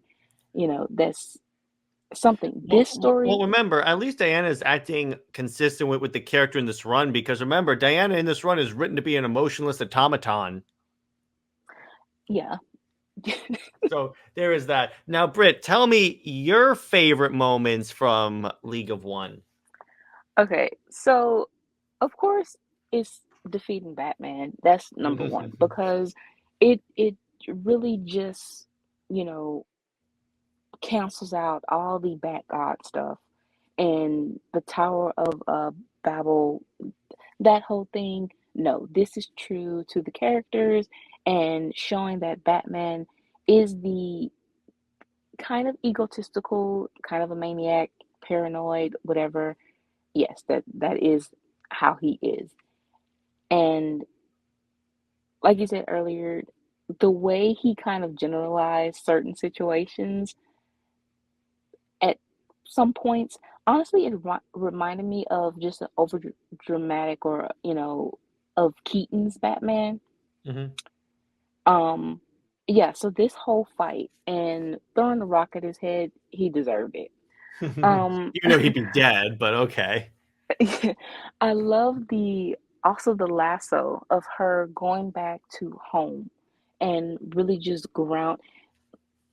This is how she grounds herself. I can't stand the grounding thing of, you know, because these characters are so rooted in pure compassion and kindness. But if you want to say that, you know, how do these characters become grounded though? It's because of Diana's home and the beauty of it. And she's reminded of, you know, what she's fighting for from home. The lasso too shows her her truth, shows her, you know, what's in her heart. She doesn't need a man, especially Steve Trevor. She doesn't need him to ground her or whatever.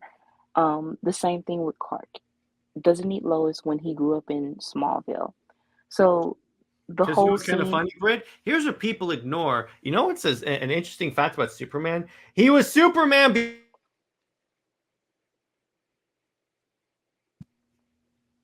Like he shows up. He doesn't want to be Superman. He meets Lois, and then he becomes Superman. No, he was Superman when he showed up in Metropolis for the first time. exactly. So with that whole with this whole scene of her, you know, just being so playful with the nymphs, Mm-hmm. with just relaxing and comforting and just, you know, being reminded of what her purpose is. I love that scene. Yeah, I love that too because I like seeing Diana relax because it's more like it's more like it's when the human side comes out and stuff, and obviously all the praying. Basically, you could narrow down our favorite moments from this book anytime there's a panel. That's it. That's our favorite Yeah. parts of this book. True. Now, Britt and I wanted to talk about one other thing. Crisis Part 2 came out. So let's discuss the SuperWonder in the room. And see, here's the thing. Spoiler alert. Bam, bam, bam. Spoiler alert. Wonder Woman dies in this. And if you think they're going to keep her dead, I don't know what to think here. Honestly, that wouldn't make sense. I mean, that would be very just. I mean, they resurrected Hawkman, and they resurrected Martian Manhunter like right in Crisis Part 1. After he died in uh War World. Yeah, War World. So so and I believe the Legion, their Earth was destroyed too. Yeah. So they died and they came back in Part 2 as well. Yeah. So But then yeah, they also faded away, I think. well, I guess because they are from the 31st century, so it's kind of like, history has changed there. But yeah, if you're resurrecting like Martian Manhunter and Hawkman, yeah, believe that Diana will come back. I mean, that really wouldn't make sense for her to be the only, and especially because she's been so prominent within Tomorrowverse, um, as a main player too, that just wouldn't make sense. And her death scene, it just seemed anticlimactic and a little just it felt like it just happened and she'll come back. Now, Britt, so obviously you've seen the whole film, right? Well, I skipped around a little bit, All right. but yeah, Let me ask you this. What do you think of the whole Psycho Pirate origin story and how it skipped around and showed where he was doing pre-World War II, during JSA World War II, and after JSA World War II? I thought that was really cool. Okay, yeah. So the flashbacks, that was a little, I mean, it goes into the tight budget and the fact that they only had 10 films when they wanted 20. So they had to fill in the blanks for, characters that they really wanted to flesh out. But yeah, showing his origin. I mean, I'm not really a fan of Psycho Pirate, so I really didn't too much care, but it's the fact of that they did show a little bit of something to try to fill in the blanks, especially with his character, because in Crisis Part 1, it, when he when he was shown appearing within the base and how he was kind of like creeping, looking at everyone suspiciously or whatever, that did kind of give like I was intrigued by that just a little bit. So yeah, to close off these plots as best they could, yeah, that was pretty interesting. So now, the other thing I really dug was the introduction of the anti-monitor. I saw that coming, but I love the way they did this. So, Britt, do you know the origin of the anti-monitor? No, I do not. Okay, so I do. So here's what happened. So there is this being named Mobius, and he had a chair. Yes, the Mobius chair originally belonged to the anti-monitor. What happened is that he sought like infinite knowledge. I believe he even tried to see the creation of the universe, and it didn't work. And by trying to find trying to see like the beginning of time is how the multiverse was created. But anyway, beyond that, so then he became a being called the Anti-Monitor, and basically he needs to destroy worlds to survive, essentially. And he was the main bad guy of the original Crisis on Infinite Earth. So I really liked how they like included him here, and it's really cool how he started off as like this like enigmatic force. And in the original Crisis comic, he turned one of the Harbinger clones against the Monitor. So it's kind of cool how he turned Psycho Pirate against the Monitor. So they're still taking like the overall beats of Crisis, but they're like doing it, but they're doing it in a way that like makes more sense. In other words, I mean, and not that it makes more sense, is they're addressing they're basically taking the Cliff Notes versions. Okay, so Anti-Monitor turns someone to his side, and then he betrays the Monitor. And then it was kind of funny. I liked when in this story, so they revisit Kara's origin, but they retcon it that when Kara left Krypton, she was intercepted by the Monitor ship and taken aboard. Now, what's cool about this, they imply that the Monitor knew Krypton was going to explode or blew up Krypton to see what would happen. Yeah, that was very interesting. And now As she's soon like as I saw that, I adopted. was like, that's new. I like that. That's a cool story beat to have.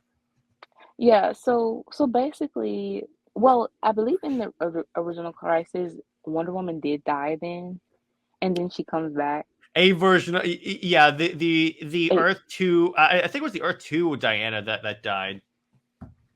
yeah, so and well, at the end she did come back. So Yeah. I'm pulling out the comic to see if I can find this. All right.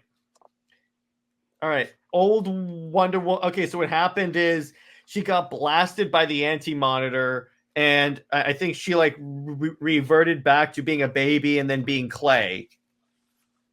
yeah, that I remember, but I believe the epilogue. Well, of course, I don't know if she was on Olympus, but I think well, I Olympus think she doesn't was really exist. with her husband Steve Trevor. Good God. Oh yeah. I'm like, well, if this is a different version of Wonder Woman, so I'm like, fine. But anyway, so to the Super Wonder scenes, we only got like one scene, but it was still good. It's nice to see Wonder Woman refer to Superman as my love. Yes, the first scene was in War World when the way she says my Clark, and it really pretty much gave us that hint that okay, so they must be close. And the way Diana says my, And she put her hand on his chest. I'm like, there's something going on here. yeah, so we were basically given that sort of hint. We also got a hint in the JSA movie. At the end, she basically kind of like forgot about Steve. And so, when she saw Clark finally in the suit and he, gave her that smile, smolder type look when he said that, I was told not to stand on the sidelines. So she basically inspired him to become the Superman that he is. And so, with the thing that's kind of um it's good that we have these moments, but it still feels like the emptiness because we weren't able to actually see it develop I know. I as it wish we should have. could have. I wish Yeah, we could have. It's what it is. I'm just glad we're getting something. Did you see the exactly. Hippolyta stuff? I did. And honestly, It was really like wow when Diana's like, hey, we need reinforcements, let's release the men, and then Hippolyta basically says, I would rather see Themyscira destroyed than rely on men. I'm like, that what happened on this earth? honestly, that is it seemed very much like a new 52-ish type the way the Amazons were. Kind of. Um, so I think that was the inspiration for that Earth.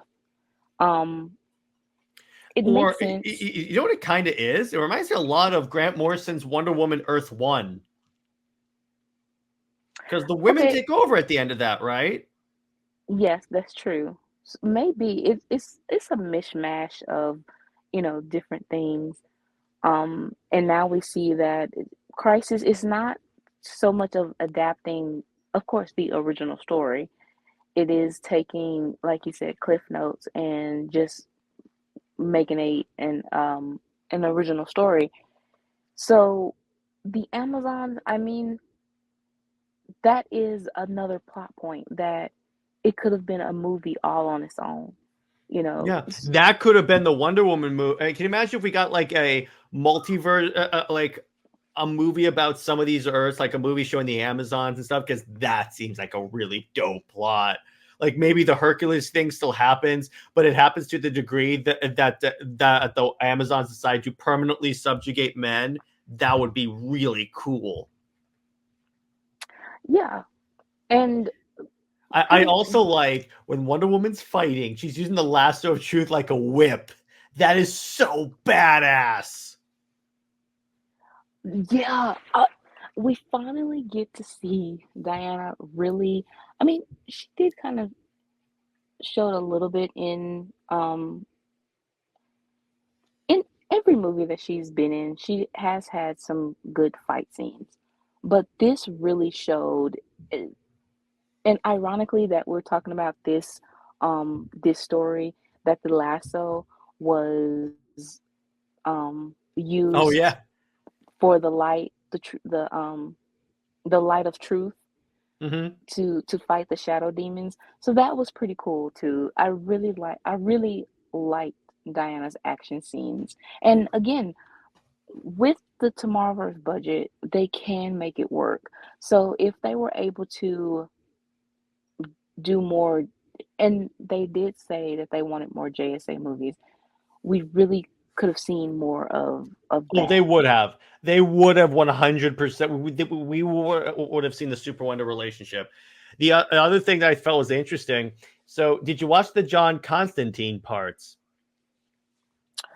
The his short or No, no, the no. So there's a part in this where John Stewart meets John Constantine. Now you know what's special oh about yeah, this that was John. pretty much at the end. Yeah. Yeah, it's the same.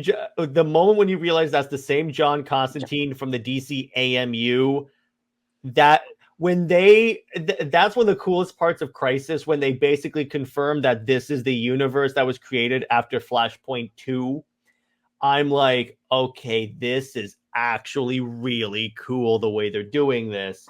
And then I like how like John Stewart uses his lantern like a bomb and then ends up blowing up his ring.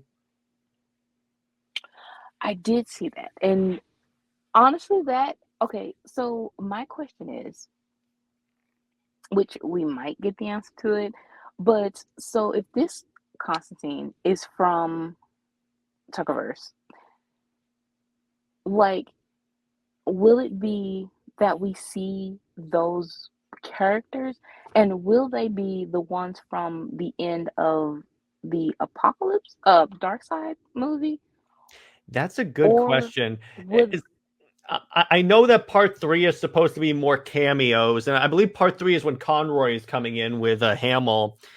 As far as if they bring it in, it'll obviously be part three because that'll be the end. But I mean, if they do it, I don't want Cyborg Wonder Woman. I really don't.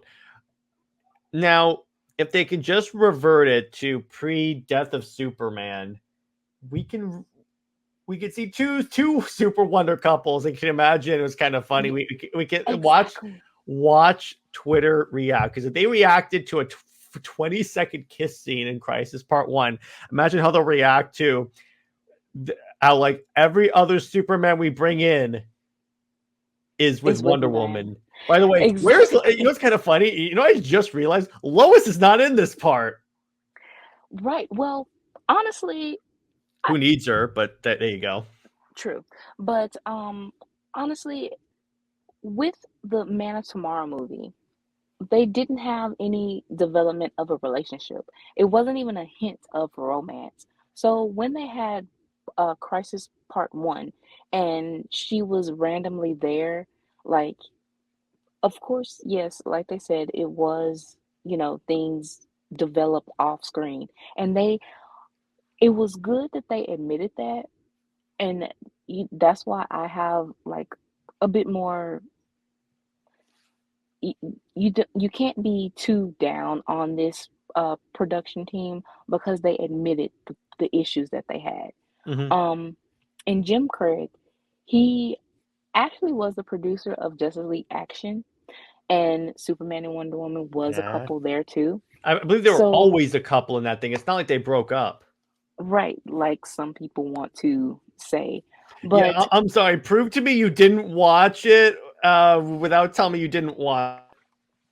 right, so honestly, to have if because he produced that show, to have hopefully it would be um pre Death of Superman or whatever, but having that Superman and Wonder Woman together, and then Justice League Action, and now tomorrow versus Superman and Wonder Woman together, that would be like just such We're a winning. We're winning, Brit. That's what we're doing. We're winning. I get the feeling that DC let them put Super Wonder in this at all to kind of test the waters again, see if this could work again.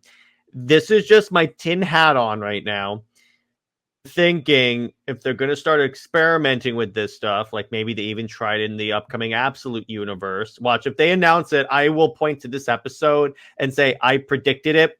And because I literally manifested this in Crisis Part 1. I was like, you wouldn't it be great if this happened? And then the next day it happened. Literally you the next did. day. You did. I mean, we can go back to that day. We were talking about Crisis and seeing the trailer, or knowing that it was out. And then what about an hour All right. later So what you happened told was me. I was I was hanging out on Twitter. And then my friend Taladia had watched the movie before me. And so he texts me, he goes, Jared, actually, you know what? I could actually pull up the DMs. Let me see if I can find this. So he basically goes, Jared, I watched Crisis Part 1, and I was like, okay, how is it? He goes, Superman and Wonder Woman are together, and Lois is dead. She died from old age, and I didn't believe it. So then I DM'd Brit and go, okay, I can't confirm this yet. Superman and Wonder Woman of Earth 2 are together. Lois Lane is dead. So Brit immediately sent me back a text. Don't play with me. And she was like freaking out. She was like, I'm sure she was hyperventilating. She was like, and then she DMs me and saying they kiss. Oh my gosh! And then she DM'd me the picture of them kissing, and I was like, and then I tweeted back the GIF of Vince Vaughn and the Wedding Crashers with the wine going, yes. Yeah, because we were just talking about like the fact that people were complaining about Superman and Wonder Woman. And I think I sent you like a comment on one of the posts. So it was kind of like we were just talking and just saying about the positivity, that we will continue to have. And you manifested that talking about, I was literally like, okay, wouldn't it be hilarious if they put Superman and Wonder Woman of Earth 2 together just to screw with people? And then he DMs me this, and I DM you, and I'm like, I will take it. because it was just so funny that we were talking about it and it actually happened. Literally, Just like a within couple an of hours hour. later is when we were talking about it, because I think it was even that same day. I'm like, I wake up, Yeah, DM it by Taladia, was. and I'm like, what? Wait, what? I am like, I am clairvoyant right now. I actually have mind powers. I'm trying to Right. find that DM. Okay, so here we go. Hang on. Because we immediately did an emergency stream because we're like, oh my gosh, yes. Okay, hang on. I'm trying to find it. But even that day, because I didn't even expect it. And then I'm on a stream with my friends, and people are, because I'm the Super Wonder guy, people are like DMing me saying, Jared, what do you think? What do you think? What do you think? And I'm like, it's kind of, again, I was on my friend Robert's stream. Tevia brought up, he goes, how do you feel about Super Wonder being canceled to the Tomorrowverse? Then immediately, audibly, I'm like, yes, finally. Because here's the thing. And actually, you know what's kind of funny? One of the people in the Super Wonder Facebook group brought up, he goes, it's amazing how we will get so excited over like 10 seconds of an animated movie? Because I mean, honestly, it that's all it really takes is like just these little moments, and it kind of like I posted it on the SuperWonder TikTok and posted it on the Instagram, of course. This scene, and the response is Oh, here we go. I found it. So Monday, January 8th is when it happened. He texted me, just finished watching Crisis on Infinite Earths Part 1. All I say, Lois and Superman of Earth 2 aren't an item. It's SuperWonder. And I sent back that same thing. He goes, yes, Lois. So I said, so SuperWonder for Earth 2. He goes, yes, Lois died on Earth 2, so we win regardless. And then I go, I may have to buy this film. And it's kind of funny. I bought the film immediately because of that. I was like, I'm not going to pirate it. I want to support these guys. Even if it's the end, I'm like, you know what? You have earned my money. And then I immediately DM Brit on Discord. So I'm going to go to that conversation. So let me pull it up. Here we go. Because again, it was one of those things like, what? Okay, here we go.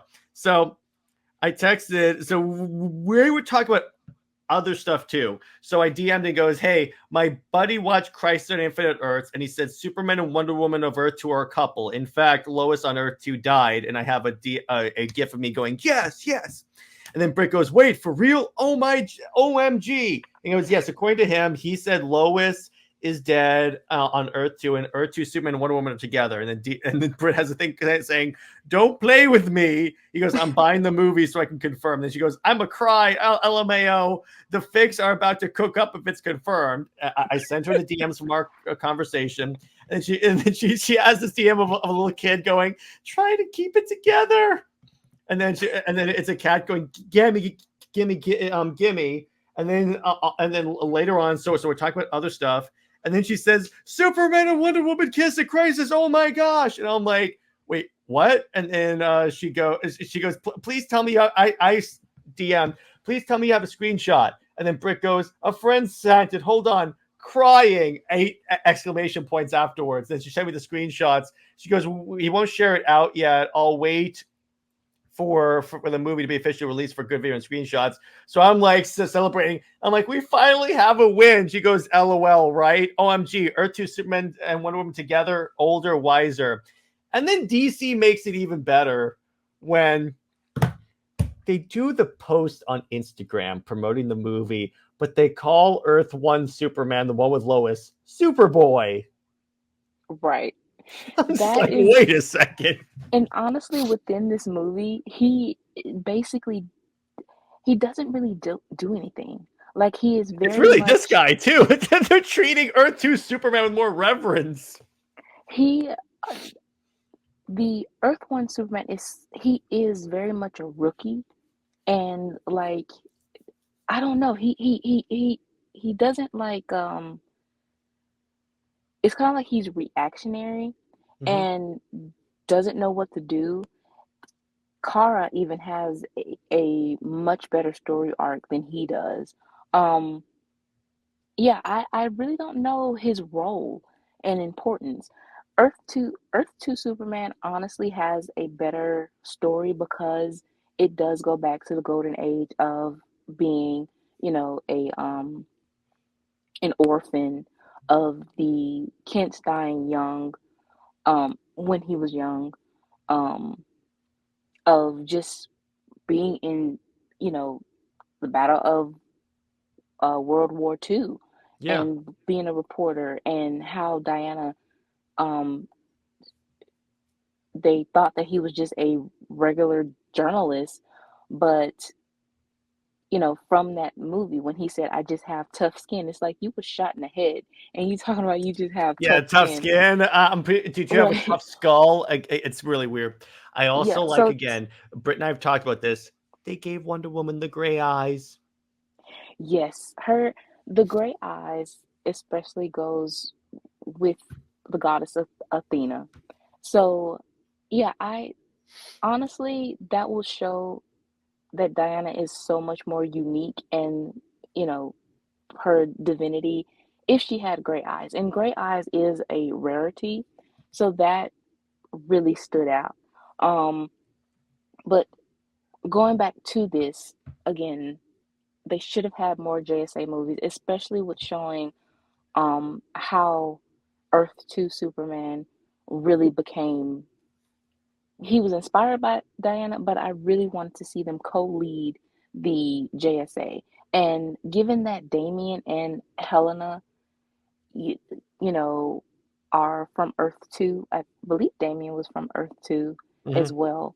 And then you have Black Canary and Jay Garrick. They are old and wrinkled. And Hmm. so to see Clark and Diana's reaction to how, to see their friends grow old and they stay so young. And honestly, just this little bit of whether this, I believe this scene was like 12 seconds and the kiss scene was 40 in all of Diana introducing Earth 1 Clark to Earth 2. That was 40 seconds. And just that little time, we see though the nature and how natural their relationship is. And by the way, And imagine if one of those JSA movies was actually a Superman Wonder Woman power couple movie. exactly. And for them to be older, it just shows that they know, what they're doing, and they still have these moments of flaws that they have to overcome, and just being the heroes that they are, but also to see how loving especially Diana is, because even in the JSA movie she wasn't really open, like, with Steve until the very end when he Hmm. died. And it was basically like she was very much her golden age of uh, Steve, wanting her to be to marry him and stuff like that, following her around like a lost puppy. And she, basically gave him the cold shoulder, or, her affections weren't really just out in the open. But Hmm. with Clark here, and even, in Crisis and in War World, and here, how affectionate she is by calling him my Clark, by the kiss, how she, caressed his cheek, and then for her to call him my love. You don't really see that in a lot of the cartoon animations of Diana just really openly showing her, affections like that, Yeah. especially Now, with Steve. the last thing I'll say about Crisis, it was kind of cool. They brought back the original Batman Beyond voice actor to voice the role. So you know what? They get points for that too. And Yeah. I enjoyed all the Bat family because remember, this Batman, the Earth One Batman in this universe doesn't have a Robin because he never got one because he thought it's kind of immoral to bring kids into this war. So it's kind of cool seeing like these two different versions of Batman clashing.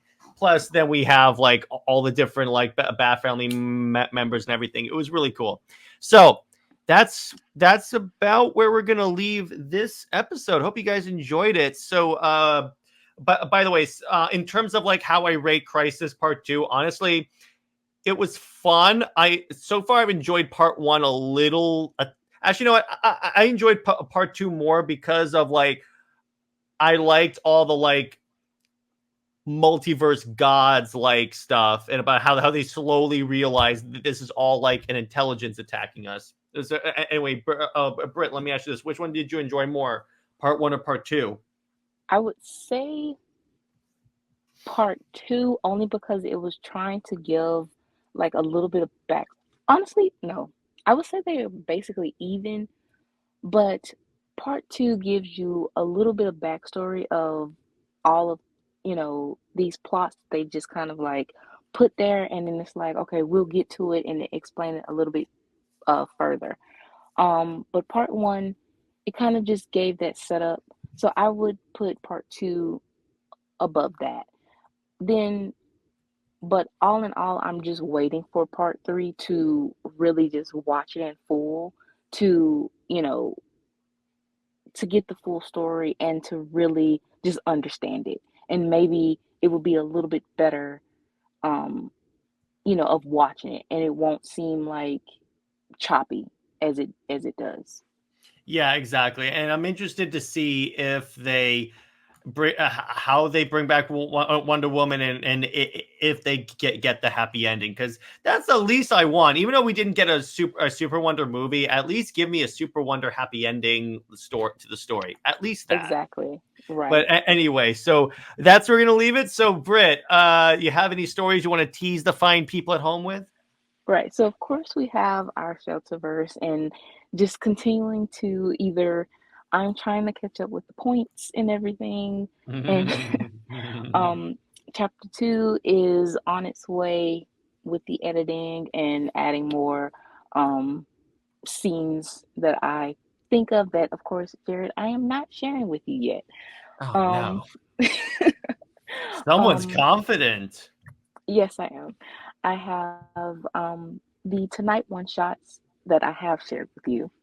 Um and finishing finally the last chapter of Awaken Desire. Um which that story has been, you know, the biggest story, honestly, that I wrote, that I did not know that would, accumulate so many people wanting it, in kind of like a soap opera. Um, then I have Austria's, her one shots, and starting the part 3 of The Blessing, but also it's in 2 weeks, Mother's Day. So I have a story for Diana, a very special story for a gift that Austria will give Diana. Yeah, And of course, the Athens story. And yeah, you will definitely love what I have in store for that. can't wait. So stay heroic, everyone. Remember, Lois Lane is Lois Lane. She belongs to General Zod, Zois, and Maxabat for life. See you later.